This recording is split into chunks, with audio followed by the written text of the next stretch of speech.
मुझसे सवाल पूछा गया कि क्या हम अश्विनी वैष्णव का इस्तीफा मांगते हैं। बिल्कुल बिना संशय के, बिना पलक झपकाए अश्विनी वैष्णव जैसे व्यक्ति को रेल मंत्री के पद पर बने रहने की कोई भी नैतिक जिम्मेदारी नहीं है, कोई नैतिकता नहीं है। असलियत यह है कि अश्विनी वैष्णव जैसे लोगों की नाक के नीचे रेल असुरक्षित होती जा रही है। मैं जानना चाहती हूं कि पिछले साल बालासोर से इस बार पश्चिम बंगाल में हुए हादसे के दौरान एग्जैक्टली एक साल 2 जून 2023 को बालासोर में भीषण हादसा हुआ था। अब पश्चिम बंगाल में एक साल इस मंत्री ने रील बनाने के बजाय, कवच का जुमला पहनाने के बजाय क्या काम किया, यह मैं जानना चाहती हूं। 2 ट्रेनों लेकर दिखा रहे थे, ट्रेन को सुरक्षित करने के लिए क्या काम किया? कैसे लोगों को यह विश्वास होगा कि रेल सुरक्षित है? और ऐसे व्यक्ति का अपने पद पर बने रहना हम सबके लिए आपत्तिजनक बात है, गलत बात है, ऐसा नहीं होना चाहिए। असलियत यह है कि जिस मंत्री को अपने पद से तुरंत बर्खास्त कर देना चाहिए, उस मंत्री को पदोन्नति दी जा रही है और तेजी से बर्बाद करिए रेलवे। असलियत यह है कि उनको अब एक आईएनबी का भी चार्ज दिया गया है। अभी आपने कम बर्बादी करी है रेलवे की, अभी और करिएगा। सुप्रिया जी, जिस कवच की आप बात करें, 2012 में जब आपकी सरकार थी, इससे डेवलपमेंट का काम शुरू हुआ था। उस समय यह तय किया गया 7000 किलोमीटर प्रति वर्ष इससे इसको लेस किया जाएगा। लेकिन इतने वर्ष के बावजूद भारत में जो लगभग 1,15,000 किलोमीटर रेल मार्ग है, मात्र 1500 किलोमीटर इसकी जद में आए हैं। वहीं अगर इंजनों की बात करें तो लगभग 15,000 रेलवे के इंजन भारत में हैं और अब तक मात्र 139 इंजन को कवच से लेस किया गया है। तो इसीलिए तो मैं कह रही हूं, कवच का झुंझुना मत दीजिए देश को, इस देश को सुरक्षा का कवच दीजिए। सवाल इस बात का है। जी नमस्कार, इनको माइक दे दीजिए। मेरा सवाल थोड़ा सा इससे हटकर है। अगर रेल पे कोई और सवाल हो तो उसके बाद आपका ले लेंगे। रेलवे पे कोई और सवाल है क्या? एक सवाल मेरा है सुप्रिया जी। पहले मोदी सरकार आने से पहले रेल बजट अलग से पेश किया जाता था और आम बजट अलग होता था। जब से रेल बजट को आम बजट के अंदर रखा गया है, तो रेलवे के ऊपर फोकस और रेलवे के ऊपर संसद के भीतर जिस तरह से चर्चा होती थी और रेल मंत्री जवाब देते थे, वो पिछले 10 सालों में देखने को नहीं मिला है। विपक्ष लगातार रेलवे को लेकर कई सारे सवाल पूछना चाहता है। आप लोगों की क्या राय है कि अब मोदी 3.0 में या एनडीए 3.0 में क्या आप लोग ये मांग रखेंगे कि जिस तरह से रेल हादसे हो रहे हैं, रेलवे के बजट को और रेलवे पे चर्चा संसद के भीतर अलग से किया जाए? सबसे पहले तो मोदी 3.0 जैसी कोई चीज नहीं है। एनडी अलायंस है 3.0, उसको आप कह सकते हैं। 63 सीटें हार के जबरन अब आप कुर्सी से चिपक कर फेविकोल से प्रधानमंत्री बन जाइए तो अलग बात है, खींचतान मची हुई है, आप देख ही रहे। आपने मुझसे डायरेक्ट सवाल पूछा रेल बजट को लेकर। मेरा अपना मानना है, सरकार का हर काम, सरकार का हर निर्णय, सरकार का हर फैसला उसकी प्राथमिकता को दिखाता है। जिस दिन आपने रेलवे बजट को मेन बजट में अलाइन कर दिया, उस दिन आपने दिखा दिया कि रेलवे आपकी प्राथमिकता नहीं है।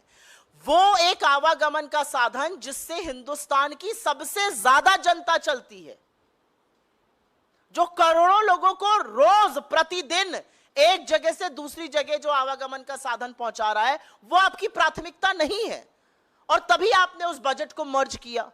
मर्ज करने के बाद जवाबदेही खत्म हो गई। मुझे याद है इस सरकार के बनने से पहले रेल मंत्रालय बड़ा कविटेड मंत्रालय होता था, घटक दल उसकी बड़ी मांग करते थे और जब हमने सरकारें चलाई तो बड़ा दबाव रहता था कि यह मंत्रालय हमें चाहिए।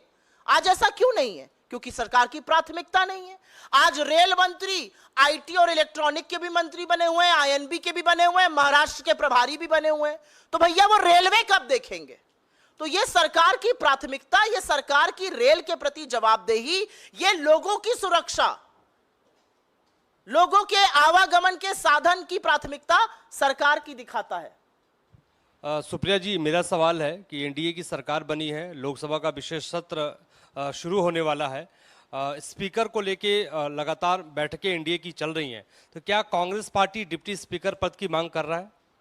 ये कांग्रेस पार्टी की जो डिसीजन मेकिंग बॉडी है, कांग्रेस पार्लियामेंट्री पार्टी, हमारी नेता वहां पर श्रीमती सोनिया गांधी जी, हमारे अध्यक्ष खरगे जी और हमारे बाकी वरिष्ठ सहयोगी डिसाइड करेंगे। जैसे ही डिसाइड करेंगे आपको सूचित किया जाएगा। नहीं सुप्रिया जी, उसमें सवाल ये भी है कि स्पीकर या डिप्टी स्पीकर, कि डिप्टी स्पीकर अभी तक चल रहा है कि एनडीए दोनों पद अपने पास रखेगा। क्या डिप्टी स्पीकर पद पे बात बन जाती है तो आप लोग मान जाएंगे, या स्पीकर पद के लिए अपना कैंडिडेट? देखिए, मैं आपको एक बात बता देती हूँ। अब क्या होगा सदन में, हमारी कांग्रेस पार्लियामेंट्री पार्टी, हमारे चुने हुए सांसद, बाकी लोग क्या डिसाइड करेंगे ये मुझे नहीं पता, लेकिन मैं आपको एक बात बता सकती हूं कि कुर्सी की पेटी बांध लीजिए, क्योंकि सदन का तापमान जबरदस्त बढ़ने वाला है। अब सदन उस जबरन, उस तानाशाही से नहीं चला पाएंगे जो पहले चलाते थे। कोई फर्क नहीं पड़ता स्पीकर कौन बने और डिप्टी स्पीकर कौन बने। राहुल गांधी के 14 मिनट के वक्तव्य में 11 मिनट आपको स्पीकर अब नहीं दिखेंगे, यह मैं आपको कह सकती हूं, और यह लोकतंत्र की ताकत है। यह जनता ने मैसेज दिया है कि अगर राहुल गांधी जी 14 मिनट मणिपुर पर बोलेंगे तो 11 मिनट ओम बिरला की शक्ल हम नहीं देखेंगे, हम राहुल गांधी को देखेंगे। तो यह होने वाला है। सदन में जिस सदन में राहुल जी को नहीं संभाल पा रहे थे, वहां पर अब प्रियंका जी आने वाली हैं। इंडिया गठबंधन के बड़े बड़े प्रबल नेता, प्रखर वक्ता सब आने वाले हैं। क्या होगा बेचारों का? तो मुझे तो उनको अपनी अग्रिम सिंपैथी, अपनी अग्रिम कंडोलेंसेस बीजेपी को मैं देना चाहती हूं। अब सदन उस गुंडई से और उस तानाशाही से नहीं चल पाएगा।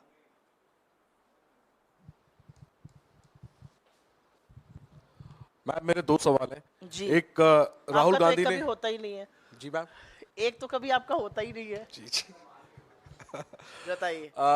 तो राहुल गांधी ने चुनाव नतीजों के बाद पहला इंटरव्यू फाइनेंशियल टाइम्स को दिया है और उसमें उन्होंने ये बड़ा बयान दिया कि मोदी सरकार को टिकने के लिए संघर्ष करना पड़ेगा। ये भी दावा किया कि बीजेपी के कैंप के कुछ नेता उनके संपर्क में हैं। इसको लेकर के मैं चाहूंगा कि और थोड़ा विस्तार से आप बताएं कि टिकने के लिए संघर्ष करने वाली बात और बीजेपी कैंप के नेताओं के संपर्क में रहने वाली बात का आधार क्या है, पहला। और दूसरा, आम आदमी पार्टी की राज्यसभा सांसद स्वाति मालीवाल ने आपके नेता राहुल गांधी समेत तमाम इंडिया अलायंस के बड़े नेताओं को पत्र लिखा है और उनके साथ जो कथित पिटाई हुई सीएम आवास पर, उस मामले में मिलने का समय मांगा है। क्या आपके नेता स्वाति मालीवाल से मिलेंगे? मैं पहले सवाल का जवाब दूंगी, उसको प्रखरता से दूंगी, और उसके बाद आपके दूसरे सवाल पर आऊंगी। प्रत्यक्षम किम प्रमाणम, राहुल जी ने जो बात कही है ये तो दिख रहा है आपको। 63 सीट नरेंद्र मोदी की कम हो गई, बैसाखियों पर टिके हुए हैं, बैसाखियां बवाल मचा रही हैं। पहले दिन उनके घटक जल जेडीयू ने कहा अग्निवीर जाना चाहिए, उसके बाद उन्होंने कहा जातिगत जनगणना होनी चाहिए। टीडीपी ने कहा हम डंके की चोट पर 4% मुस्लिम आरक्षण लागू करेंगे। वो कह रहे हैं बार बार पेगासस की जांच हो। राजभर जी जाकर, जो उनके घटक दल है यूपी में, हर जगह जाके कह रहे हैं मोदी और योगी की वजह से हार गए। अरे घटक दलों को 2 मिनट छोड़ दीजिए। जो आइडियोलॉजिकल फाउंटेन हेड है, जो सैद्धांतिक विचारधारा से जिसकी नाड़ी जुड़ी हुई है, आरएसएस पाठ पढ़ा रही है कि विरोधियों को प्रतिपक्ष में अपना दुश्मन मत समझिए। वो पाठ पढ़ा रहे हैं कि आपके अभिमान के चलते भगवान राम ने आपको 200 के ऊपर कुछ सीटों पर रोक दिया। वो पाठ पढ़ा रहे हैं कि मणिपुर जल रहा है, उसका त्वरित फैसला होना चाहिए। तो बैसाखियां बवाल मचा रही है, वो एक पिक्चर है। अंदर जो अंतर विरोध है वो दूसरा है। आप लोगों से क्या छुपा है? आप लोग तो सब जानते हैं। छापिए भले नहीं, बोलिए भले नहीं, आप जानते हैं किस तरह की तलवारें थनी हुई हैं अमित शाह जी और योगी आदित्यनाथ जी में। सबको पता है क्या हो रहा है। सबको पता है कि किल से हुए लोग जिनको मंत्रालयों से निकाल दिया गया, उसमें कितना विरोधाभास चल रहा है कि the issue with in the BJP is brewing. तो ये सारे जब ऐसी हरकतें होती हैं तो हमें दिखता है कि मजबूर सरकार है, हर जगह खींची जाएगी। मैं तो डंके की चोट पर हर बार एक सवाल पूछती हूं, नरेंद्र मोदी ने इस बार के चुनाव में इतना गलत वक्तव्य दिया जो आज तक किसी राजनेता ने नहीं दिया था। इस देश के प्रधानमंत्री ने चुनावी मंच से मुजरे शब्द का प्रयोग किया और एक ऐसे झूठ पर किया जिसको वो लगातार प्रचारित कर रहे थे। अब हिम्मत है कि बुलाएं चंद्रबाबू नायडू को और कहें आप मुजरा कर रहे हैं। तो इसीलिए हमारा कहना है कि सरकार जो है वो बहुत आशंका में है। सरकार विरोधाभास से घिरी हुई है, अंतरकलह मचा हुआ है और हम मूक दर्शक बन के नहीं देख रहे हैं। बस ये आपको बताना चाहती हूं। दूसरा, आपने एक सवाल पूछा एक पर्टिकुलर महिला को लेकर। मुझे ऐसा लगता है दिल्ली पुलिस इसकी तफ्तीश ऑलरेडी कर रही है। जो मामला सुरक्षा एजेंसीज के पास है, दिल्ली पुलिस देख रही है, उसमें नहीं लगता कि हमें कोई इंटरफेरेंस अभी करने की जरूरत है। एक पार्टी की का आंतरिक मामला है और अब उसमें पुलिस भी इन्वॉल्व है, तो मुझे ऐसा लगता है सुरक्षा एजेंसीज को अपनी जांच करनी चाहिए।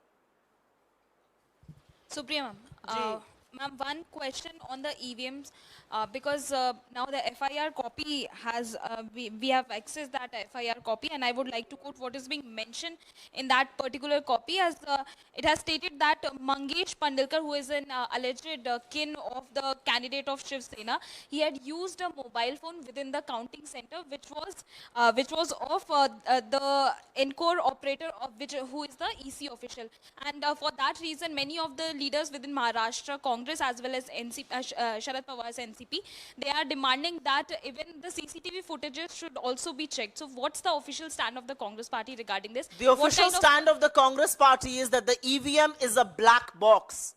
Nobody knows what's happening there. Some of the biggest tech titans in the world have now on record said that anything can be hacked. We are not going to keep quiet on the EVM because we have defeated the BJP.